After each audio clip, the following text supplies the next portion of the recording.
Hey guys, Thomas Sulu Jr. here, aka Mustached Tom, back in the movie reviewing scene quicker than I expected.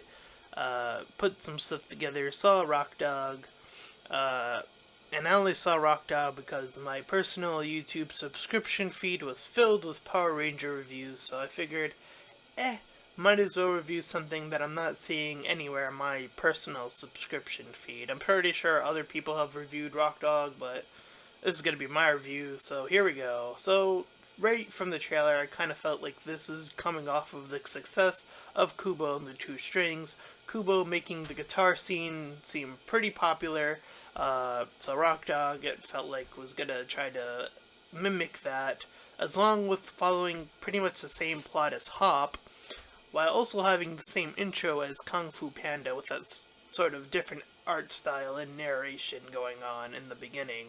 So that is the beginning of our journey, and we follow Bodhi, the music-playing dog, to my right here. The master, his father, hides the musical instruments after these wolves attack, as to focus his group on guarding whatever it is they're trying to guard. I guess just the city in general. It's implied near the end that that's what the wolves are after, or maybe they're just after the sheep in general. The town's filled with sheep, so I guess that's what they're after. Anyways, there's this one character that starts to break into narration, breaking the immersion of this sort of world they're trying to build. Anyway, the sheep, after a few years, build these fake guards, or they have these fake guard sentries, and Bodhi, our main character, is trying to practice a mini blast, and he gets one up, but his father is not impressed as it's not powerful enough, and after that, a convenient plane flies over, making more plot fall into pretty much the main character's lap, which is a radio that plays music, which gets Bodhi into the music. So there is a lot more conveniences throughout this movie. I will say that right now. So it cuts to him getting the guitar and then rocking through, being that rebellious youngster, but always happy though. Like, yeah, I'm gonna do it. I'm gonna be a rock star or whatever. And the father's like, nope, over and over again, and then the father tries to scare the son, but that only breaks the town, essentially. So the wolves didn't really have to do anything. I mean, they probably could have just kept on attacking themselves. Anyways, the narration guy decides to advance the plot by giving Bodhi a ticket into the city, so during his leave, some of the sheep look a bit off, I will say. Like, the animation's good, but some of their faces and their expressions are a little bit odd sometimes during this movie. Anyways, he goes into the town, he meets Angus after hitting it off in this park with some cheetah character dude who's like, yeah, I'm gonna out-riff you, and then he's like doing all these crazy stuff with his guitar, and then Bodhi tries to do it, and then it fails. And then after that, he meets with Angus, who's this lazy cat who has to produce all this music, and then he has all this equipment to help him out. And he has all these traps for his little house, or mansion, I should say. And right when Bodhi tries to get in, he gets the convenient out, and then the convenient rain, which happens again later on in the movie. The rain for the sad moment of the movie. Sort of that moment happens, that cliche, if you will. So he's taken out to the trash, but eventually he ends up right back later on. So they end up with Angus being chased off by the fans because Bodhi lures him out, and then after that they end up in the park, and then he end up getting captured. There are these two other characters that were with the cheetah character that he barely even mentioned. This wolf character, female, and this goat dude. they don't provide too much to the story. It's like, oh, the rock dog is gonna be like, yeah, I gotta play with you guys, and she's like, I don't know, but maybe. So they eventually hit it off as friends, I guess. Anyway, uh, so Angus leaves them in, giving Bodhi the music tour, gives him a better guitar. I kind of say, like, that kind of, uh, I don't know, I thought that was a bit altered from what this movie was going for. I thought, like, he was gonna have, like, his guitar all the way through, but I guess he has to upgrade his guitar to that red one eventually.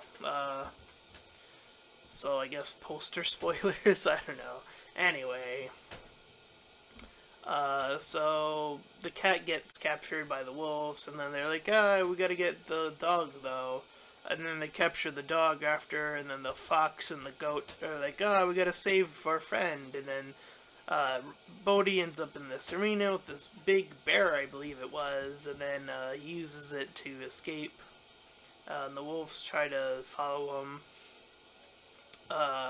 The wolves finally figure out that the town is using, like, these fake guards, and it turns out they had a picture all along.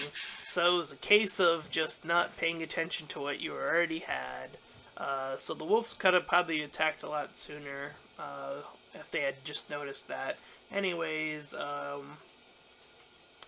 Bodhi also takes off to the village because he finds out about this attack, and he somehow, when he's in the vehicle with Angus, he somehow, by just looking, he figures out, like, oh, well, I know how to activate my powers.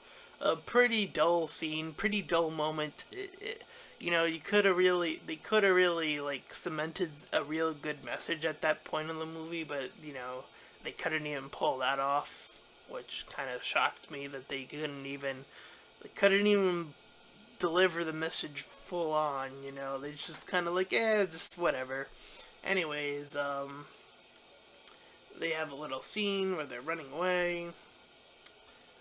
So now the town's being attacked, and the wolves are doing their thing, and Bodhi ends up in the town eventually. He has to fend them off. And then he's like, I'm going to use my guitar because I somehow know that that's going to activate my powers now. I mean, he does it one other time previously, but I kind of assumed at that point he didn't really realize that that was what was going on. And, like, from that moment to the moment in the vehicle, it felt like nothing really changed. It felt like there was no really impact to get him from point A to point B. And that kind of just takes away from the movie. Anyways, he does his guitar riff, and it creates this blue energy which picks everyone off the ground, and I mean literally everyone, including the sheep. So he's able to play, and everyone's able to mellow out, except for the main wolf guy for some reason. I guess he's immune? I don't know. Anyways, the main guard, his father, blasts him away like Team Rocket I was gonna say Power Rangers, Pokemon style, just blast him off, and that's essentially the end of the movie where Bodhi gets to play with Angus and the lady wolf and the goat, and that's the end of the movie. And we get a little Cheetah gets rejected because, he was the jerk character at that one point in the movies. He's like, I was a part of that group. But he's like, nope. The guard protecting the show, of course, was like, nope. So, this movie kind of was a hit and miss for me, personally. I guess it's an okay kid movie, but even by those standards, I would say it's not that great at that anyways. It doesn't really hit the message home. Sometimes the animation gets a little bit wonky, especially toward that leaving scene. I expect there to be more to it than that.